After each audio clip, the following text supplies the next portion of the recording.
Hello.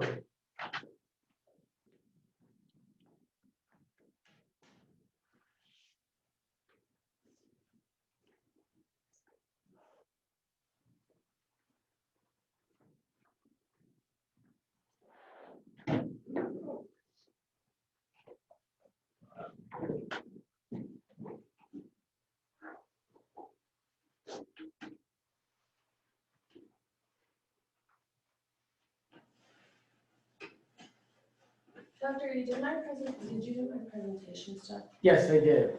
In fact, I found it even before you sent it to me. Oh. But, so everything's good. Okay. Thank you. Yeah.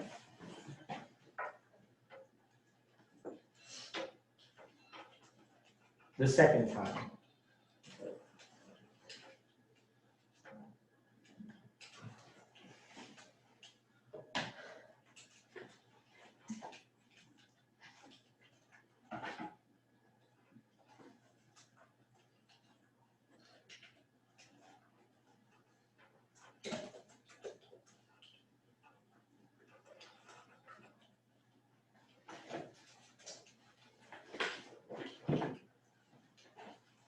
Okay, I may need to make this announcement a second time because we may have someone who comes bounding in here at the last minute. But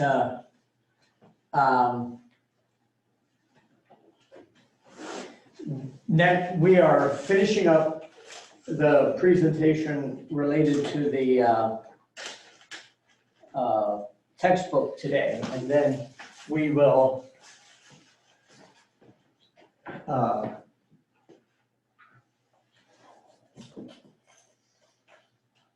you can study, hopefully, over the next couple of days. Friday, we have the test over the first unit, and be prepared for that. Write your essay beforehand, following the guidelines that are listed there. And essays, so that you know, are written in sentences and paragraphs that are indented, the paragraphs are. And when you write your short answer as questions, those can just be anything relative to phrasing or the like to get the information down. But an essay is in sentences and paragraphs now. If you are expected to use material from the book or some outside source, then go to the library and find something that would be appropriate and put it in to help stabilize and improve your grade for that. And in this test, it's important that you do the essay because it's a substantial part of the overall grade. And the reason for that is that I expect that you'll be reading and studying and you have it ahead of time, and you can go to the library and do a little research and put together your essay. So be aware of that. And your textbook does a great job of presenting this material. So you want to use that plus something else that would be available for you. So let's begin with prayer. Father, we do thank you that your grace is with us and that you're helping us and that everything is going in a way in your care. We pray that you will be in this class, help us to finish up talking about this that is presented there. And we pray also that you will be with us in the second half of this course, as well as you have been with this, and give each student your grace as they study. In Jesus' name we pray, amen. So be aware also that the test will be done online, so that bring your laptops as you are today, and then just log into Populi and take the test when you get here.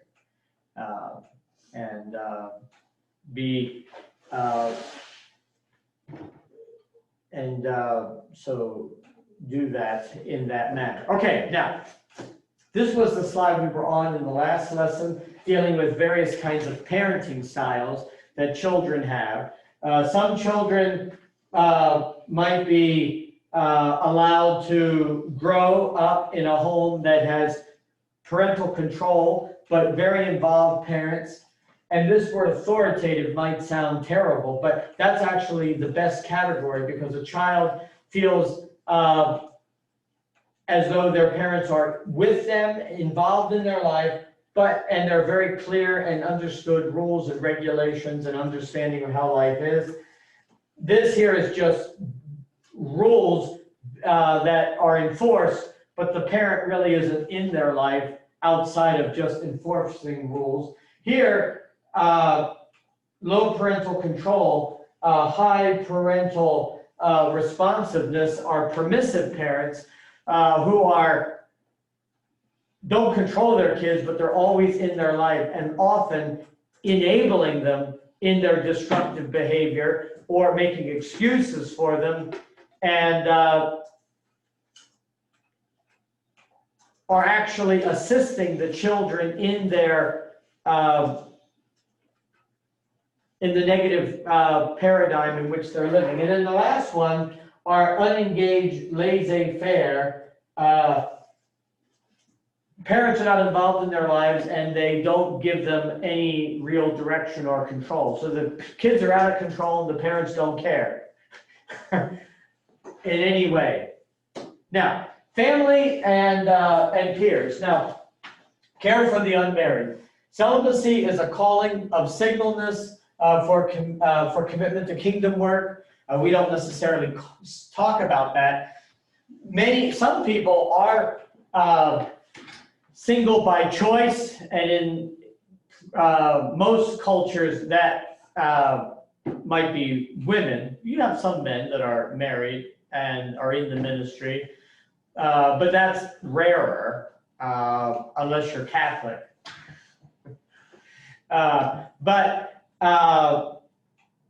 There probably were men who shouldn't have gotten married because the marriage and married life really was an inconvenience. Maybe someone like David Livingston, whose second wife, he married twice. His first wife died on the mission field. His second wife would have died, but she went home. And he just visited with her when he came home on furlough every 10 years or so. And when he died, his adult sons could not identify his body because they really didn't know what he looked like, because he had been away so much. They didn't really know who, they could not confirm it was him. That probably was not the best way of living. Women sometimes have this idea. Nowadays, there might be a sense that some people may feel called to be single in order to serve God in some way. But a lot of times people are single because of circumstance other than choice. And so that's, and they're maybe frustrated with that as a reality in their life. The place orders of singles by choice apart from special ministry. So we need to be aware. There is a ministry to singleness that's important. One of the things that used to always irritate me, though, when I was a single guy, was two things. Sometimes people would make it sound like the only thing on your mind was getting married as quickly as possible, and that's not necessarily the case. On the other hand, if you had some kind of like a singles retreat, they would invite some person who had been single for a long time and was just recently married to be the speaker, which usually defeated the whole purpose, because they're making it sound like that either one, you're desperate to get married, or you've given up on the process and therefore you just accept your fate as a single person because you're left behind and this person is coming to tell you that it's okay. That's not necessarily the case. They need support and they need your care, because that if they don't feel called to singleness and they're going through the period in life where they're thinking about the fact that they're going to be left behind and they have to deal with that, that does take some degree of finesse. And we want to do that. Peer groups, social groups consisting of people who are equal in such respect as age, education, social class, and that's true of anybody. And so we want to help people build relationships with the people that are in their own class. Family, community, schools, media, peers. I know, like for my mom, when she was widowed first, and that's been like 25 years ago now, but I don't think she wanted to be one of the widows that sits over in the corner and knits and those types of things. She was thinking what she really wants,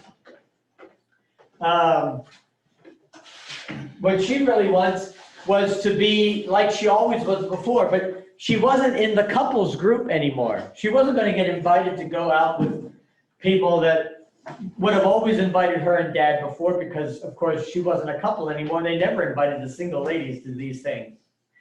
So there was a degree of, she did things that helped to supplement. She joined the Senior Citizens Club. She went and joined the community choir and sang for them and did other things that helped.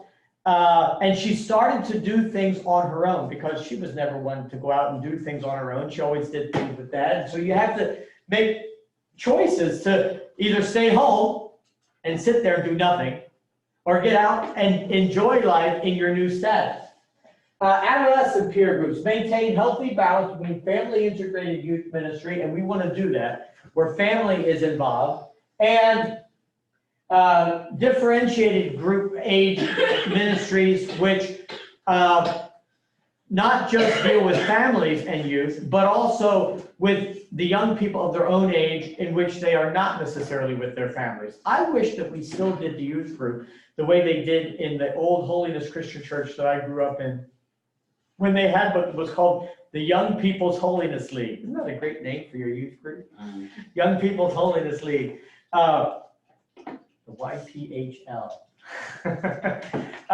And that was for everyone in church who was 35, between the ages of 13 and 35, which meant that a lot of the young couples that would be having children and so forth were in it too.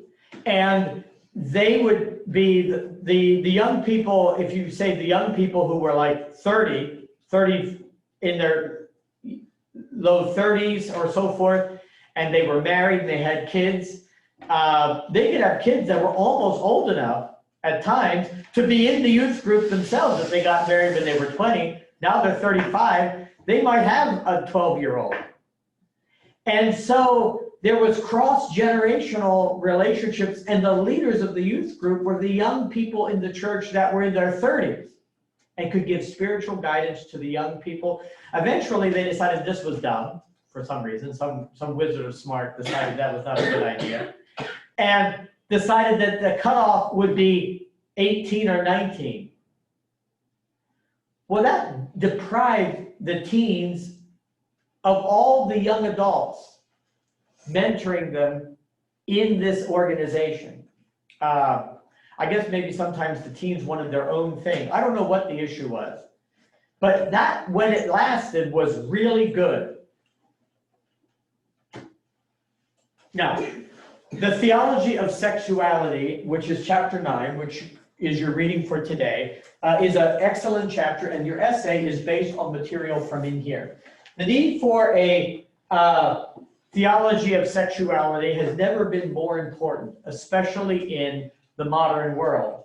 Sex comes from the heart of God. Its essence is a mystical union that reflects the communion of the Trinity, and then it relates to human beings through this physical act.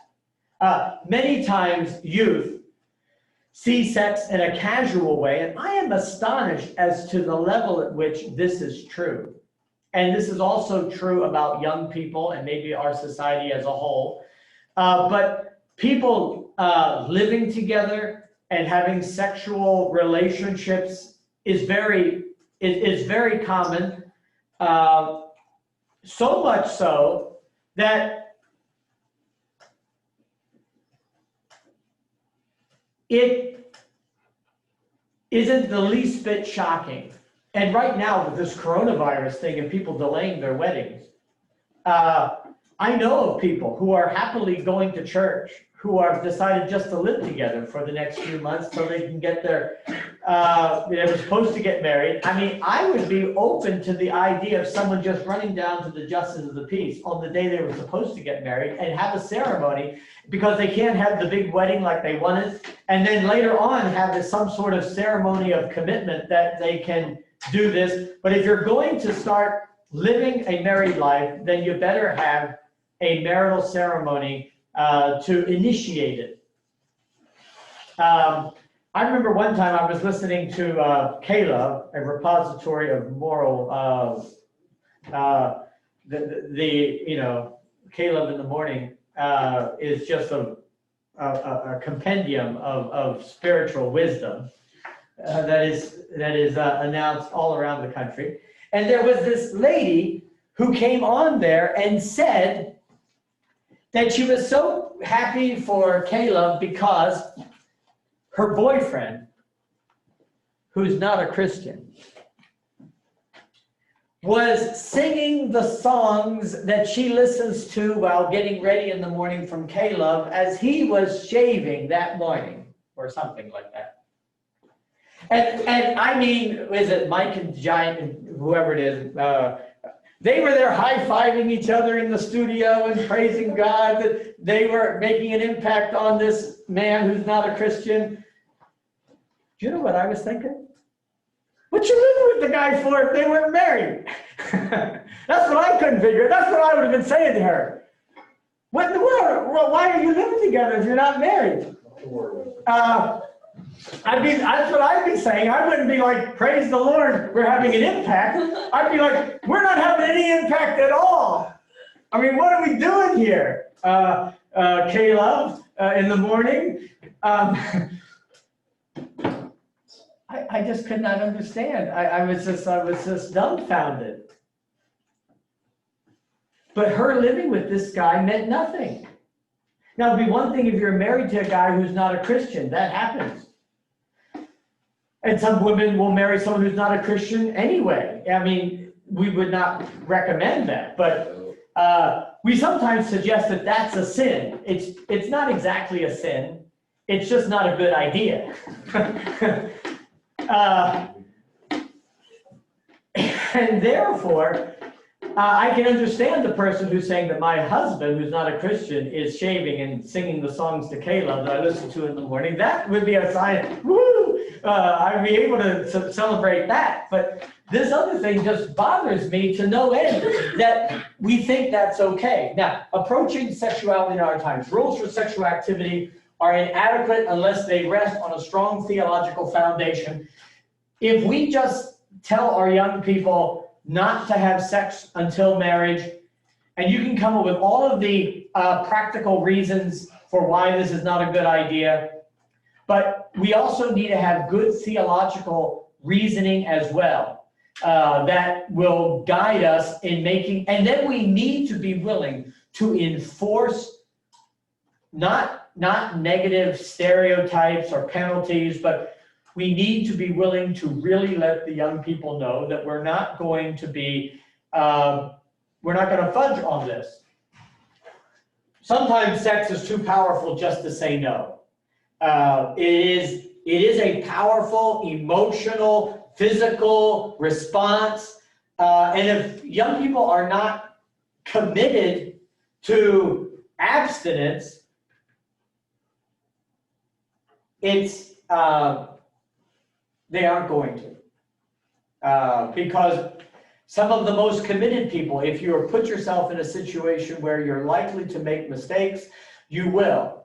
Because it's so natural of a response. So we've got to recognize that. If you wait until you have to say something like, I don't think this is a very good idea, you probably are, it's already too late to stop or do something. You need to talk about this long before it's an issue. Yeah. Positive and offensive measures against easy path to temptation are stronger than defensive means.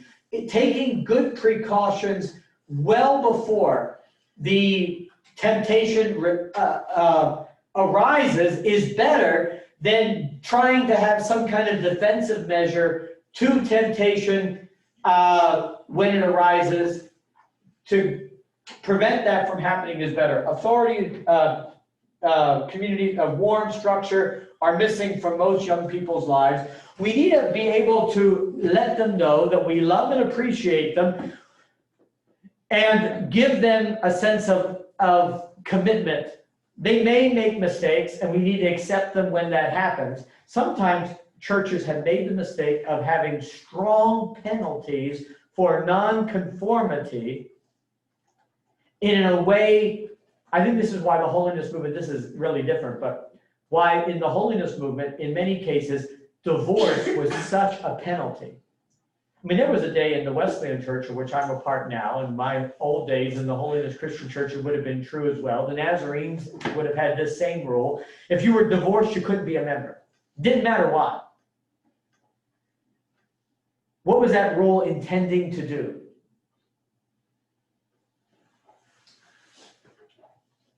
What do you think that rule was? What was the real intent of that rule? Keeping people away from divorce. That's right. It really wasn't because, well, in some ways, divorce is so horrible that we don't want divorced people in the church. That might be true, but to keep people from getting divorced. Because if you got divorced, you were out. Didn't matter what. Unfortunately, that didn't always work. And because that rule, I think, was unbiblical,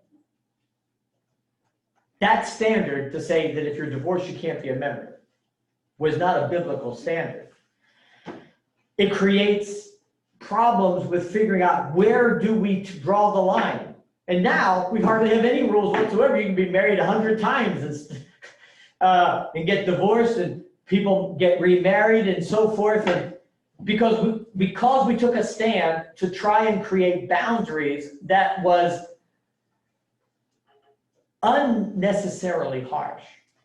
It created problems when we tried to adjust it, not because we were readjusting our theology, but because we wanted to be more flexible for other cultural reasons. We ran into new problems. Now, questions for a sexual theology. How are we handling our own sexual temptations and fantasies and the powerful images and messages that influence us in subtle ways?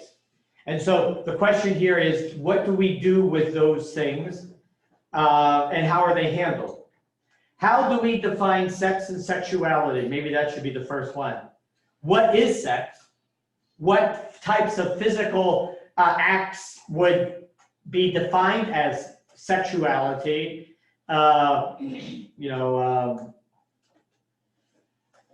You talk to the guy who just recently renounced his whole system and then left Christianity too, the Josh Harris character, who was all the rage when I was in high school, and started wrote his book, I Kissed Dating Goodbye. Has any of you read that book? That book was written by a person who was too young to know anything. And because his father was a powerful preacher in the Washington, D.C. area, he could get it published for him. And then he became a phenomenon even before the internet, like went viral. And then I believe this is what happened. He seemed to use his system to get married. He was a true believer. And then guess what he found out? It wasn't as good as he thought it would be.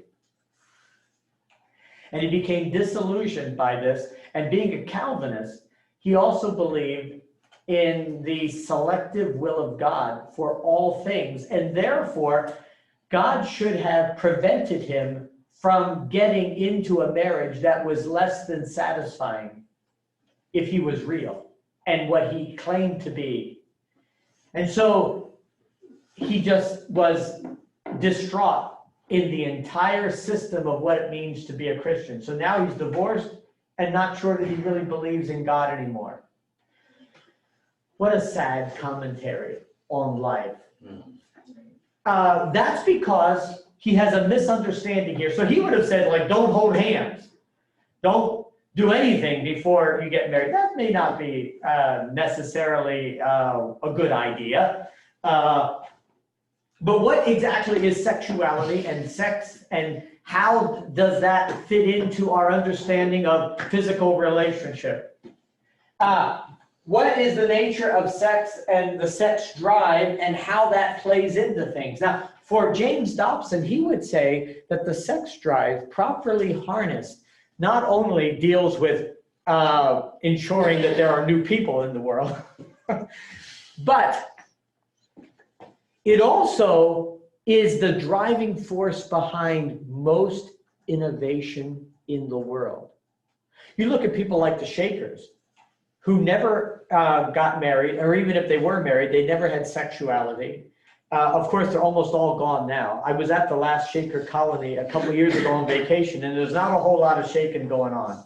Oh my God. There's only 2 left, and they're both like Miss Griffith and Miss Mallory. They stay in most of the time. But there was a day when they had over 5,000 members, and they invented all kinds of things, like the flat broom, the circular saw. They were the first to produce waterproof clothing. They sold the first people in America to sell seeds in little packets. They invented the clothespin. Where did this innovation come from? Sometimes the elimination of sexuality can force that into some other area of creativity and ingenuity. They produced most of the opium in America for a while, growing poppies on their plantations. One of the places to visit are right here in Kentucky, over in near Nicholasville, Pleasant Hill. Definitely worth visiting. How does God intend sex drive to operate in a single person, and how should married people appreciate and love partners and those outside their marital relationship? And the idea here is, how do we recognize boundaries and knowing how to approach people who, obviously married people are going to have some kind of relationship with those who are not married. How do we deal with all of that and have it in a constructive way? Questions practically to help teens. How can teenagers develop a healthy sexual identity? And that's important today. What is God's intention for males and females, and for people to know who they are and what that means for them? And how to deal with sex identity questions when they come up in a person's relationship, because they will. And there was a day, I have read material that was published by Holiness People that is just disgusting on this area, where, especially on the area of men, who might have gone to the beauty parlor and got a permanent, and they are seen as effeminate, and it's just disgusting. You're not going to help anyone, no matter what their motivation for doing something dumb. To attack them at a vulnerable place, especially if they're having some homoerotic tendencies, and then you attack them as being some kind of a effeminate person. We need to have things in our youth groups that are intended to make boys more like men without saying that's what you're doing, and girls more like girls, women without saying that that's what you're doing, to encourage that kind of development, even if the person is interested in doing things that we might think are more feminine in their traits. Because let's face it, almost everything like clothing design, even if you're designing for women, cooking, all kinds of things like that. The best in the world are usually men, because they can become single-focused in one task. That doesn't mean they're not really a man when they're doing that. How should young people deal with sexual emergencies? Why has God endowed them with such powerful passions? And give people the ability to say, when you get yourself into trouble, before you go across certain lines, give me a call. Figure out what to do. If you're getting into a problem, find a place where you can be honest, people to keep you accountable. How can we tell teenagers, those in their 20s, that sexual activities should wait until marriage? There was a day when premarital sex was just that. Usually people that were engaged or otherwise intending to marry, not just casual sex with anybody that they might get into contact with as a natural, normal part of life. And you want to show them the importance of waiting, not only because the longer a person waits for sexual activity, it is more likely that that relationship will be successful. That's what studies show. But even more than that, it's good for you physically and other areas. What guidelines can we give them as a level of sexual intimacy that they should have before marriage, and what is appropriate and what isn't, and how to avoid problems that may come? Developing sexual theology. God created humans with drives for union and significance, and that is also the sexual union. And we don't want to make it sound like we're saying that we need to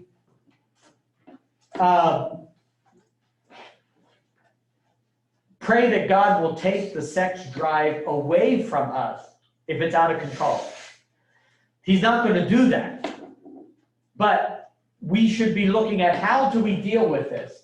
The Holy Trinity is supreme love, worthiness, union, and significance, and that sexuality helps us, and having sex in marriage helps us to represent the Trinity in some way, with a man and a woman and God involved in that. And here we have a union of three within the Trinity. Marriage bonds provide redemptive completeness, in which two people who are essentially different but connected, and if they are wounded, and usually you are, each person is, you're wounded in a different way. This is why gay relationships are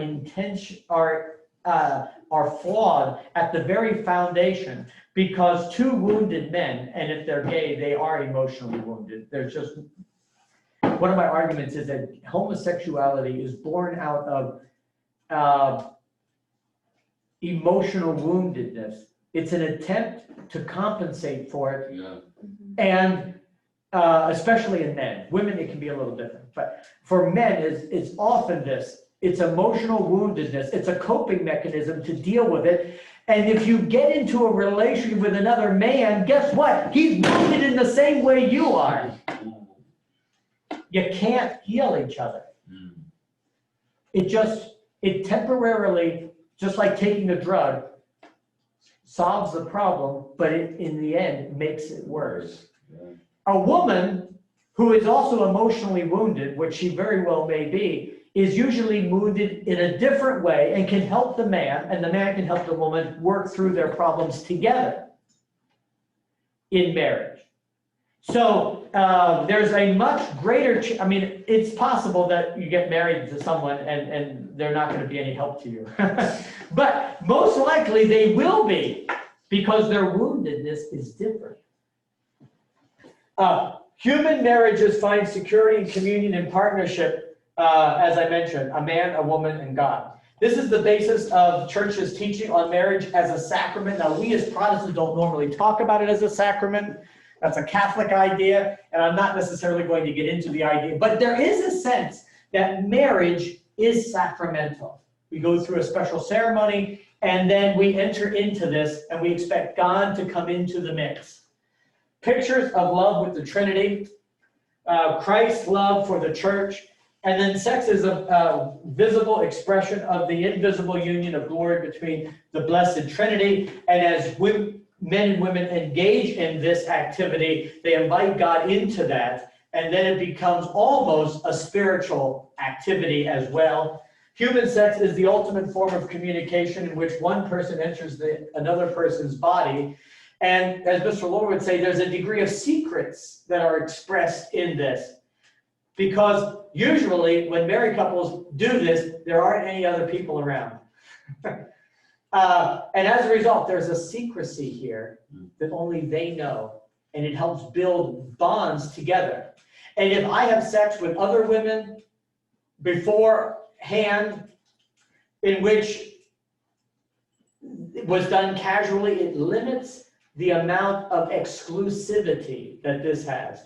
Now, some person who might be married multiple times, even if their spouses die, that doesn't seem to be as big of a problem on this area of exclusivity. But there is always, I can sometimes see on Facebook where there are couples that were married and then their husbands or spouses die and then they get married again and they're still dealing with the old relationship. It does create an interesting dynamic. Like on the day that their husband would have been their 25th wedding anniversary, they post something on Facebook with that guy who's dead. They're married to someone else now. That's a little weird. And considering the fact that Richard Taylor, you know, the Disciplined Life guy, was married 3 times, that's not so disciplined. At least his last wife outlived him.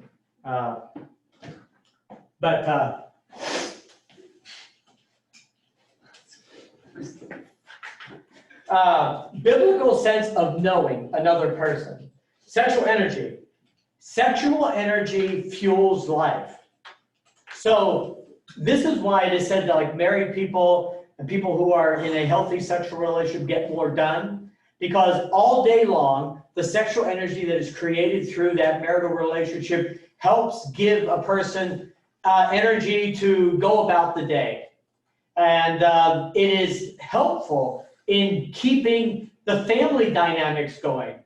And it's better than it's just something that is worked up, but is a punctuation point for the end of a day that is full of all kinds of expressions of love all day long.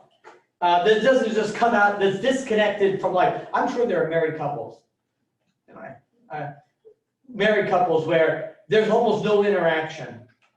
And then they'll want to have a sexual experience. And that's something that has to be engaged in almost as a mechanical act. That can't go on forever. That's not going to work. It's got to be something that flows out of a lifestyle of appreciation and love that goes all throughout the day, and that is not sexually explicit. That is just an outgrowth of life. And then it's the source for the urge to create life, in that sexuality makes children. And therefore, the children that exist in a relationship, and this is key. Keep this in mind. Throughout your entire married life, you want to keep your relationship with your spouse the primary relationship. Your kids won't exist if you didn't get married. And if ever you see for yourself or your spouse that their kids are more important than you, it's a problem. Because if there's a divorce, if there's a problem, if they've already shifted there, then they're moving on. And that was one of the things that when Jeanette and I were having problems, that I determined I was not going to acquiesce to. So our relationship was more important than the children's relationship to us. And if we were together, then they would be with us and we could have full access to them. But I was never going to acquiesce to the idea that my relationship with the kids or her relationship with the kids was more important than our relationship together. We would have access because we were together, because they wouldn't exist if we hadn't been together. And the world will tell you that moms and dads have a right to their children independent of their right to their husband, but that's not a biblical idea. Now, if a divorce had occurred, then I think I would have been a little more flexible in allowing access, because now things have moved into, but I'm going to prevent that if I can. I play hardball in order to work to avoid things getting to that point. And I know, I look around at people and I see people who get divorced, and I think, I don't understand it, because I'm not the sharpest knife in the drawer. So I don't understand how I was able to work this out from becoming something that disrupted completely. I just can't figure it out. I've got ideas behind, but that's one of them. To consciously know that's what I'm doing. You can say that I'm being manipulative, that I'm using the kids to, no, that's not it. But I've got a plan in mind, and eventually things did work out okay. Sometimes it's just, you just can't be nice. You just can't be nice. But you can be nice later on. Make up your mind that if things start working back, you are just going to be overflowing with niceness. But now's not the time to be nice. Now's the time to make things as hard as possible to leave and establish your own life outside of this relationship. Don't make that easy. But do it in a way in which God is honored in the way you go about it, and never be vindictive. You never want to do anything that's designed in your own mind to punish the other person for what they've done. That's not it. Because what if God did that to us? If we do things against him and then he does something specifically to vindictive against us to show us how much he doesn't like how we've acted. He don't do that. Especially because he wants us to come back to him. Right. After this is all over and reestablish things. That's not the way to behave. And many people do that. They'll file for divorce. They'll do things specifically to punish the other person for what they've done. And that's not the way to live. That is destructive.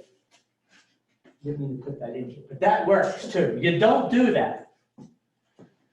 Defining sex in the broader scope. One part of passion that drives us toward union, that drive may be directed in general, artistic, altruistic, spiritual boundaries. The goals are attention, belonging, communion. We need to establish good boundaries, live within them. A visible manifestation of our souls need to be sought after and joined in meaningful relationships. Originates from our creative energy toward union with God, nature, and our human community, the sex drive. an extremely pleasurable aspect of love. It's a part of it, and we can't deny it.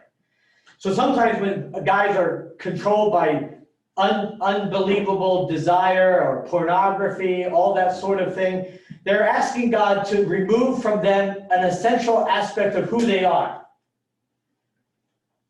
That's not what's going to happen. But we've got to be able to, sometimes you have to decompress and then be able to re-enter into life later on. Bonding between husband and wife, the origin of the family in childbearing, energy that nurtures our own souls, and a creativity that flows, that fosters artistic beauty, healthy human communities. Sex drive really does keep societies going. And allowing sexual energy to flow out into society in a controlled way, it's like a dam that lets out water, that irrigates fields and keeps society going, functioning properly. It needs that. You know, if no one ever had sex again, it would be a very sad world. And eventually we'd all die. And then there'd be no more people. So the proper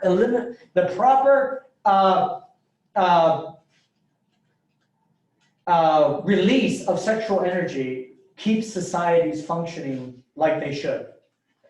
But when it gets too much, a dam break floods the valley and destroys things. And that energy is kept behind the dam in tension. It's there. And it's released in a controlled manner in order to accomplish good. Now,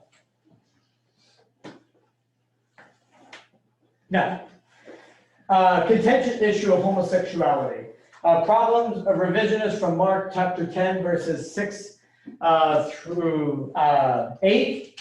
The problem of traditional marriage here, as presented in the text, is misapplied. Moses was not acting for God, but out of human convenience. Sometimes we see where Jesus is saying that did not Moses give people a certificate of divorce and send them off? He's saying, yes, they did do that, but that's not what it was supposed to be like. And there's really it's interesting, there's actually no place in the Old Testament that Jesus is citing when didn't Moses say that? And they said, yeah, he did. No, he really didn't. He's kind of catching them there. Didn't Moses say that? You could just hand your wife a certificate of divorce and send her on her way? No, it's not exactly that easy. It was almost that easy. Almost that easy. But that's not how it was intended to be.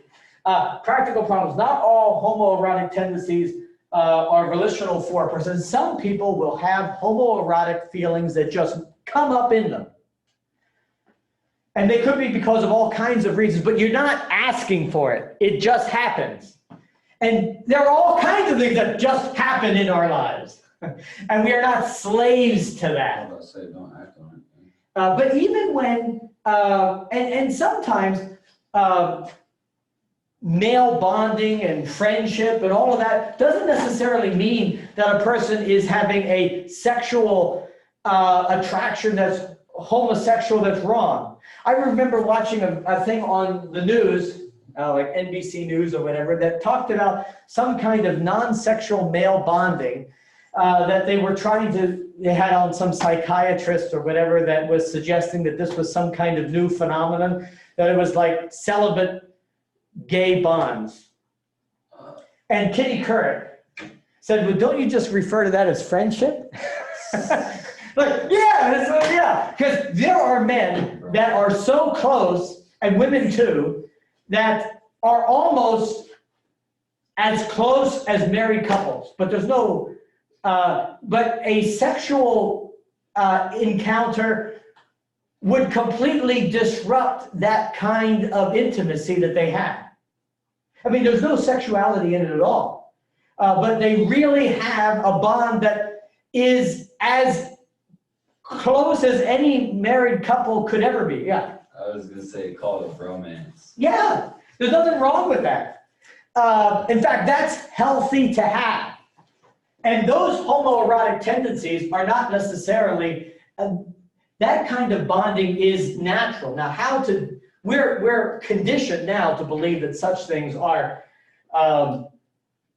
always to lead to sexual encounters, and that those things define who you are. Some persons are born with ambiguous gender identifying genitalia. There are some, and these people, as rare as they are, it's a physical deformity. It's not and it's something to deal with. And then their transgender children feel trapped in a body opposite of their emotional or psychiatric origin. And this here, very well, there may have been people with emotional, psychological issues that thought they were men or women and so forth, and that had to be dealt with. But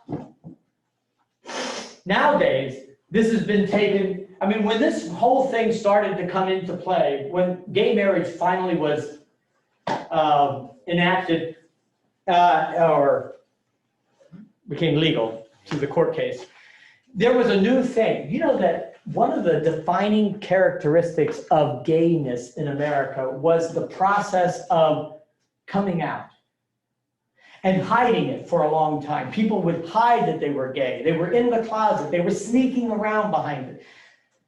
Well, now we're now moving into a generation where they never experienced that. Their first homoerotic tendency, they announce that they're gay right away.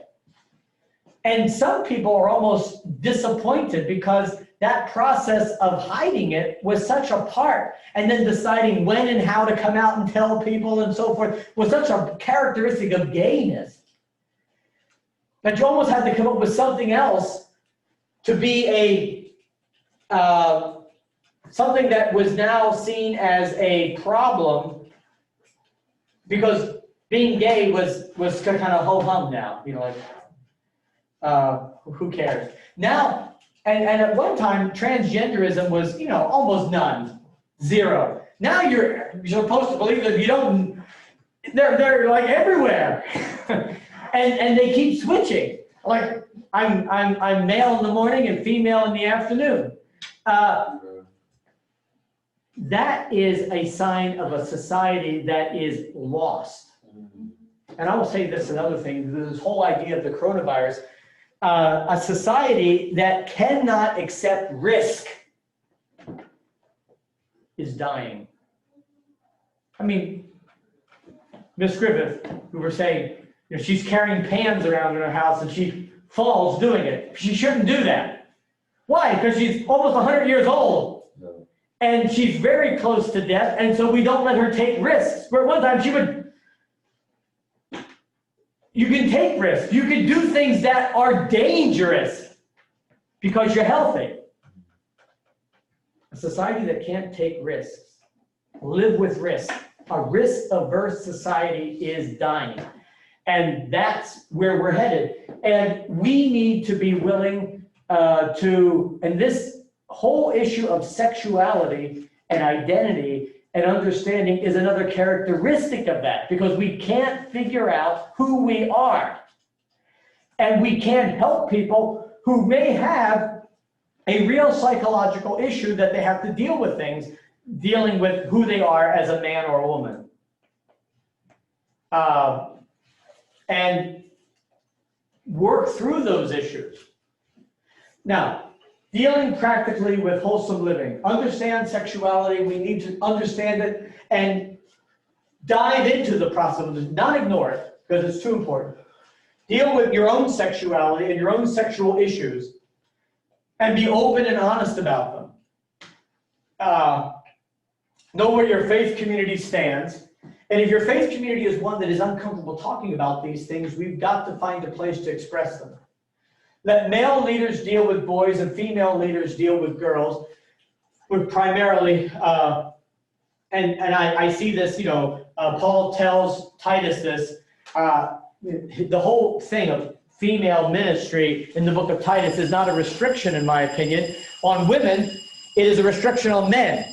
Women were to teach girls Paul was telling him, don't you do this. Get women to do this. Women can still teach men, but men were not to teach women.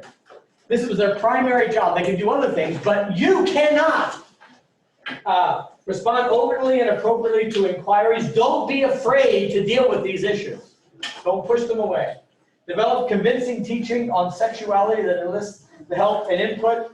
Be experts when you are not feeling well prepared. Find resources to help people as they need it, and don't overemphasize the topic. Don't talk about sex every time you have youth group.